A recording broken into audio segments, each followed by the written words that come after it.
Hello, fellow risk takers, and welcome to my worst investment ever. Stories of loss to keep you winning. In our community, we know that to win in investing, you must take risk, but to win big, you've got to reduce it. Ladies and gentlemen, I'm on a mission to help 1 million people reduce risk in their lives. And that mission has led me to create the Become a Better Investor community, where you get access to the tools you need to create, grow, and protect your wealth.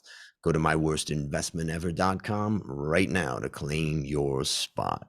Fellow risk takers, this is your worst podcast host, Andrew Stotz from A Stotz Academy, and I'm here with featured guest Tara LaFon Gooch. Tara, are you ready to join the mission? Oh my gosh, I was born ready. This is exciting. I am excited to have you on. And, your area of specialty is really fascinating to me. And I want to introduce you to the audience. Tara is a two-time business founder and entrepreneur. Prior to entrepreneurship, she was a corporate sales director who got burnout on corporate life and wanted to explore more possibilities. Her background afforded her the ability to view problems from more than one angle, to be creative, and to apply out-of-the-box thinking. Through her business, Best Brand Solutions, she helps executives and businesses improve their personal brands. Their improved digital footprint helps them to be seen as visionaries in their field. Tara, take a minute and tell us about the unique value that you are bringing to this wonderful world. Absolutely. So, personal branding, we think of it as such an ambiguous term. People ask, what does that even mean? And why is it important for me? Right. So, particularly with business owners and executives and entrepreneurs, you're trying to build an awareness, right? So, part of a personal brand for an executive, for a CEO, for an entrepreneur is that awareness. But what does that mean? So, how do you get awareness, right? Well, part of that is reach, but if you don't have people around you in your network, let's say, that like and trust you, that you stick in their memory, guess what? You're not at top of mind awareness. Mm. So building a personal brand is putting you at that top of mind awareness, because the goal of marketing is that not everybody is ready to buy at that moment, but when they are, the decision is already made. That's the power of personal branding. And that's why I do what I do. It's such a true, statement, because I think about this. A couple of people that I have in my email box, in my inbox, and they send messages. I mean, like everybody does nowadays, an email series and stuff. And there's plenty of them that I, say, okay, unsubscribe. I've heard enough. I gotta go. I don't have time.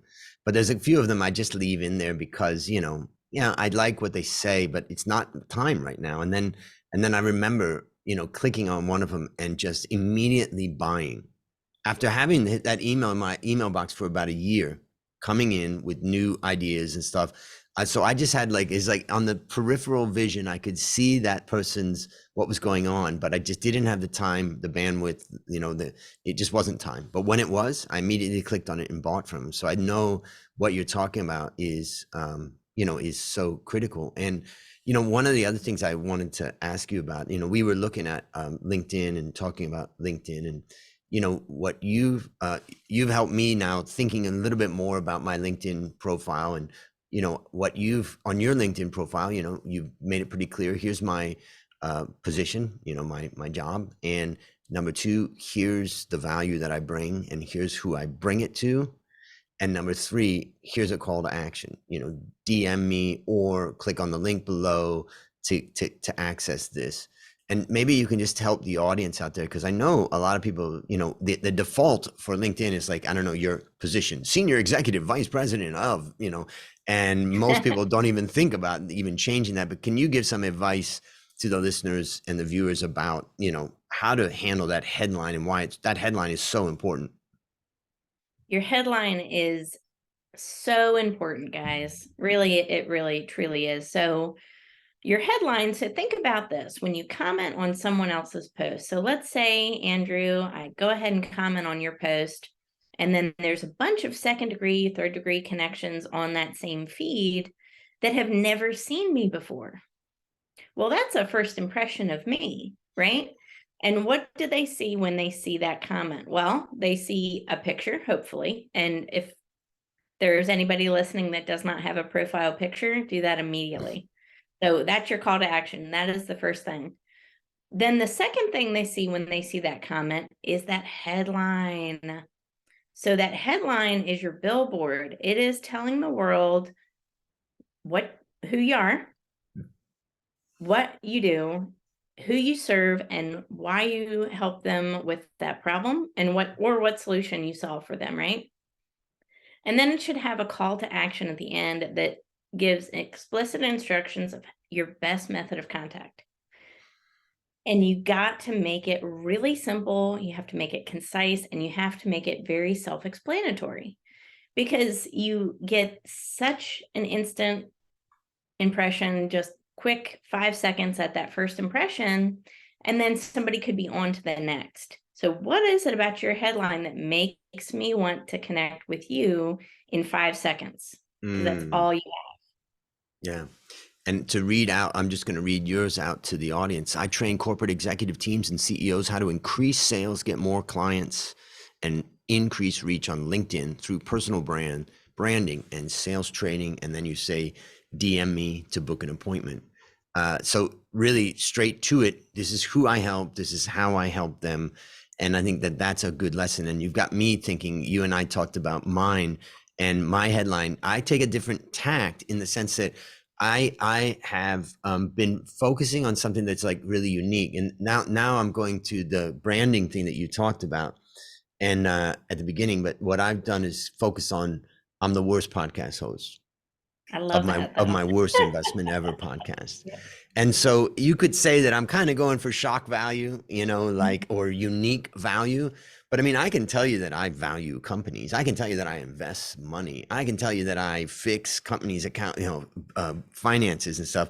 But there's about 1 million other people that are saying the same thing on LinkedIn. And I did it this way because one of my past guests, Chris Reed, also did something unique, and he basically calls himself the only CEO with a mohawk. It used to be the only CEO with a pink mohawk, but now he's changed it to mohawk.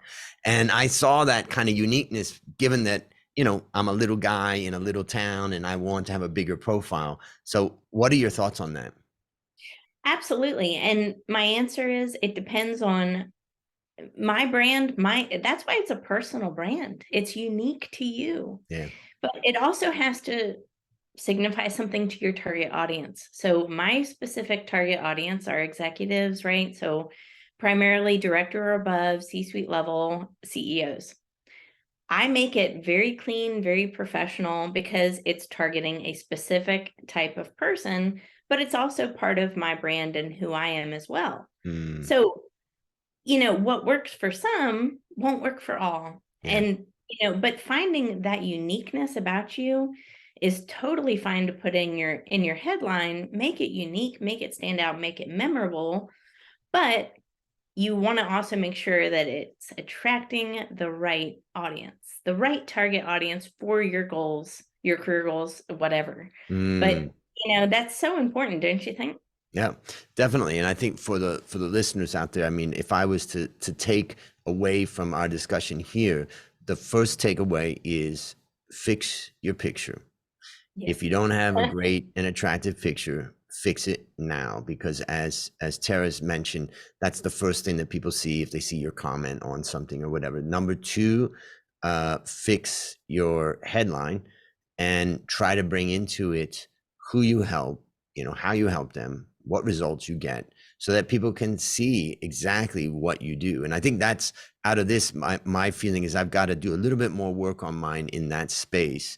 So I've got some homework, and I think the homework for all of the listeners and viewers is to get focus, picture and headline that tells them what you do, how you do it, and how to contact you. And I think that call to action is a critical. So that would be my summary of that.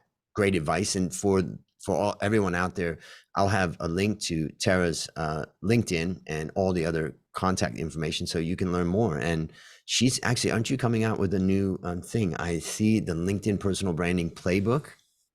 Yes, it's very exciting. So I'm developing a personal branding program, and it's going to be over 30 videos long in total. Each video will have its own worksheet that goes with it.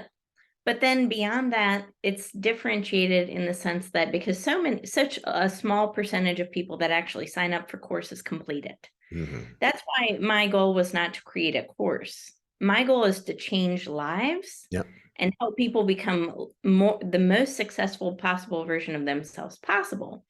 So my goal is for people to take the course, but have it in a cohort style meeting fashion so that all of the participants who purchase the program, we have bi-monthly meetings that last an hour long. We go through Q&A, we go through random profile reviews and questions, and then we talk about a subject specific for that day.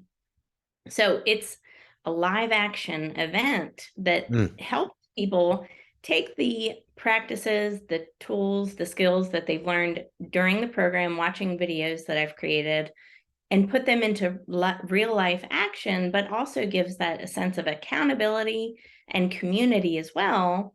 Because part of building a personal brand is not just about you, it's about the community that you serve and an impact that you Yeah. make. And if you're a business, you can't afford to not network. It forces that networking. It puts those communication skills that I preach in there into real life action, and it helps field questions as you go through and progress so that at the end you feel like you can fully be accountable to LinkedIn and achieve the success that you desire. Exciting. And I will have links in the show notes, and you can also just go to Tara's LinkedIn to find out more. But congratulations on that. And I know I had my valuation masterclass, and I've had thousands of students go in it, but it's tough to get them to pass. And I remember hearing a statistic that 10% of people who enter online courses complete them. And I thought, yeah, that's not uncommon. You know, even myself, I have courses I've entered, particularly if they're low price courses that I got on Udemy or something. I'm like, I haven't done them, but it doesn't bother me because it's only $10, right? But what I did is I started an additional course called the Valuation Masterclass Boot Camp, and it starts at a specific time. I took Amy Porterfield's course, which I feel like, you know, was great and gave me the inspiration to do it. So now we have a cohort of students that join together and go through a process. It's intense, but we get a 70% pass rate, and you know it's very tough. So you know we naturally are going to lose some because of that, and they just don't have the time and all that. But yeah, it can really make a difference because, like you say, I don't want to teach a course. What I want to do is transform a life. That's right. So Absolutely. good Same thing, lessons. same philosophy. I like that. Yep. So now it's time to share your worst investment ever. And since no one goes into their worst investment thinking it will be, tell us a bit about the circumstances leading up to, and then tell us your story. Oh, exciting. So my worst investment, well, first of all, I don't consider any failure a failure, and if you learn something from it. So I will preface with that. But my worst investment ever happened this year. Would you believe it? Hmm. So yes, it's Well, you're still still young. well, that's true. Yeah, thank you. I appreciate that. But yes, it happened earlier this year. So, and it was a business. And I had a business partner. And so that's why I put in my bio 2-time business founder, right? So I had a business partner and we had this amazing idea. And honestly, the idea was great, right? The customer base was there. It was exciting. I was in the middle of still, being the CEO of Best Branding, but this other opportunity came up. I've got lots of energy. I'm excited person by nature. I thought, why not? Let's try it. Of course, now looking back on it, it should have been a clear no, but Hmm. It was a new industry that I've never been in, but Mm, I was not intimidated by that. I was excited by that. So we were basically, 50-50 partners. And my title was executive vice president. And, we took it from an idea to a national level in not a very, long period of time. Again, less than a year. mm, So we were at the point where it was in advertising, it was out of home advertising. And we had a truck fleet that went nationally and was absorbed into every single state in the United States within 7 months. So it was incredible, right? I thought, wow, this is going to be amazing. This could truly be the worst, not the worst, the best thing ever, right? Of course, you don't think it's going to be the worst. This could be the best thing ever because this could make a lot of money. It could put me in a totally different place in life, right? mm, Well, everything sounds great, but your business partner can really dictate the progression, the strategy, the flow, and ultimately the success of anything that you touch.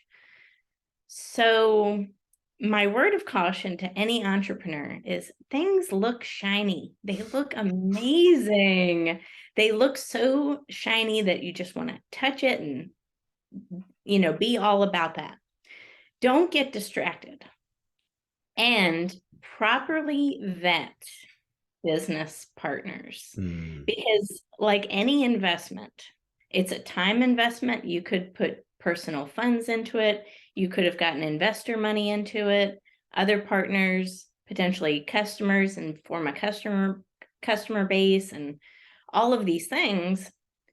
And if your partner's not in it, there's no way you can have the success. It doesn't matter if it's the greatest idea of all time. And when was a time when you realized that your partner may not be in it the way you thought they were? And then also maybe you could explain kind of when was the day when you realized this is over? It's so easy for me to remember because it was the 4th of July. So the 4th of July, you have time off, you have a moment to reflect, and you're not at work.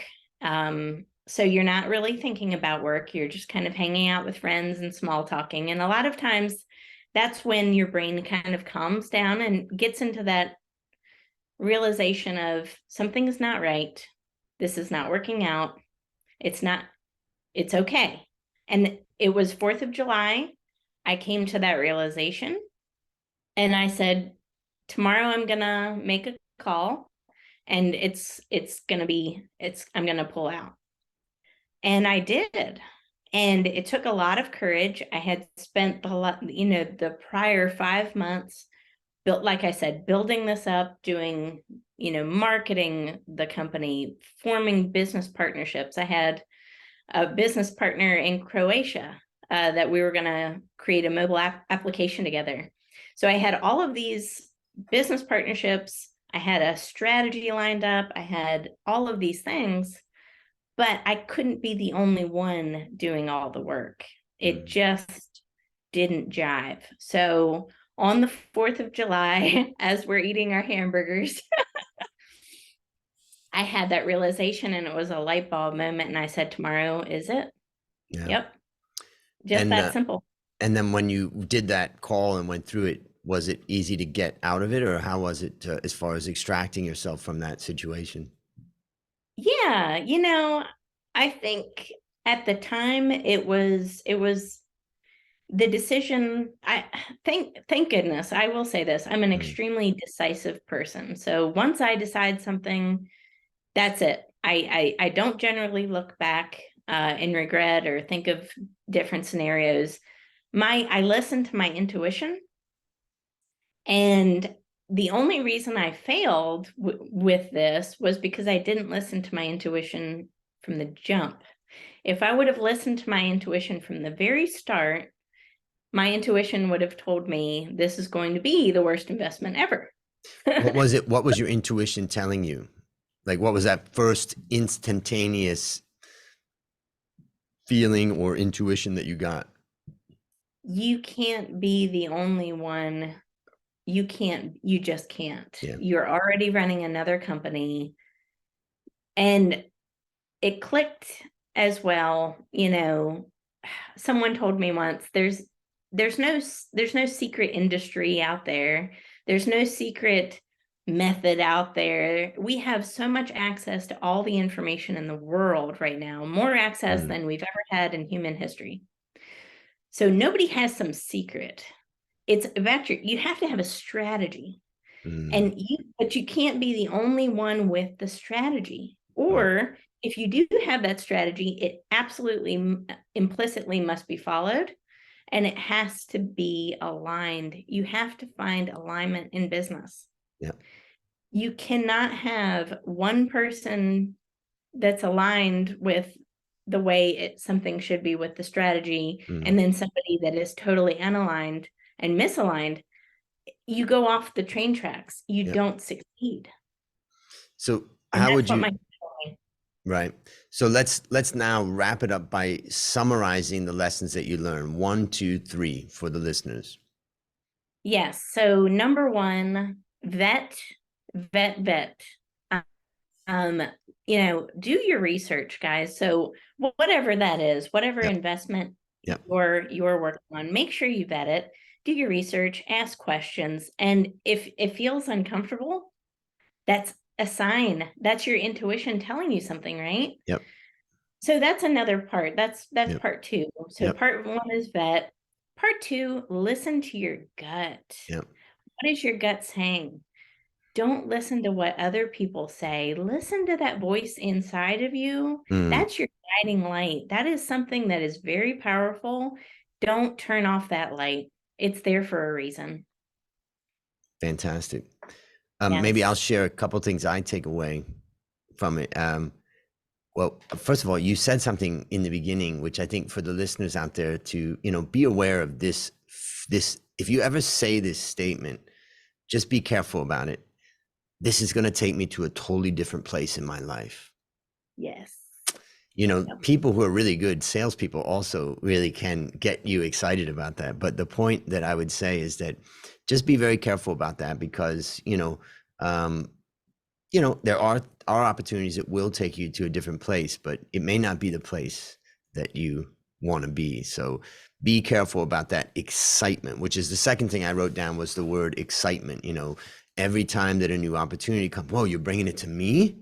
Oh, this is, I'm at this stage now where I can really, do this. This is, all of the excitement of that is great, but you've got to move beyond the excitement. And then you mentioned something. You said, your realization that something wasn't right, and you talked a lot about intuition. And if I would say one of the big learnings I've got from the podcast is that, you have your mind to analyze things, and you have your emotion to feel things, but intuition is something different. Intuition is kind of an instantaneous, momentary, ephemeral response that your being has to a situation, and it goes pretty quickly. And then it may transform into an emotion, or it may transform into a thought, but it starts as this instantaneously electric jolt kind of thing. And what I've learned from the podcast and interviewing so many people is really people who avoid big mistakes pay attention to their intuition. So I think that's the second, the other lesson, let's say, that I take away. And then for you, as I was writing down that, that 4th of July was your Independence Day.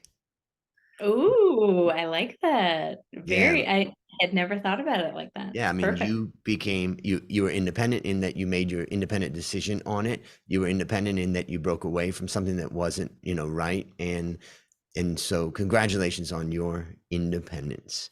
Anything you would add to that summary of what you've said? That's perfect. And, like I said, there's no secret sauce to success.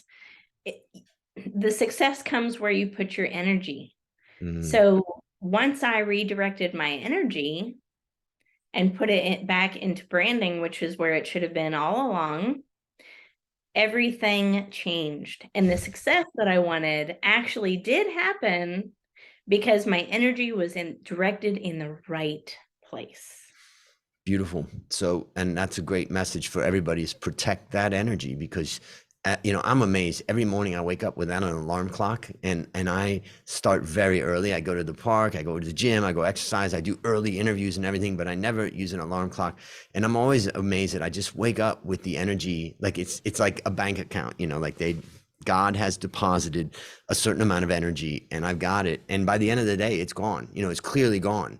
So you can say that, energy is the one thing that we have. So, ladies and gentlemen, use this as an example of, applying your energies onto things that make a difference. So based upon what you learned from this story and what you continue to learn, I want you to think about that young man or woman that's listening right now, and they've got that great shiny object in front of them, a great opportunity. They feel like this could take me to a totally different place in my life.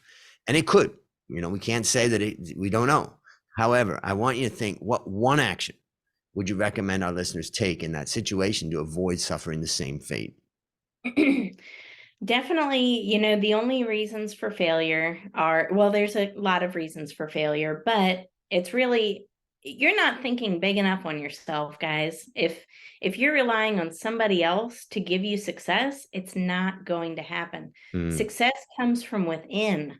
It's about the action steps that you take every single day. And if you improve 1% every day, at the end of the year, you're about 37 times improved.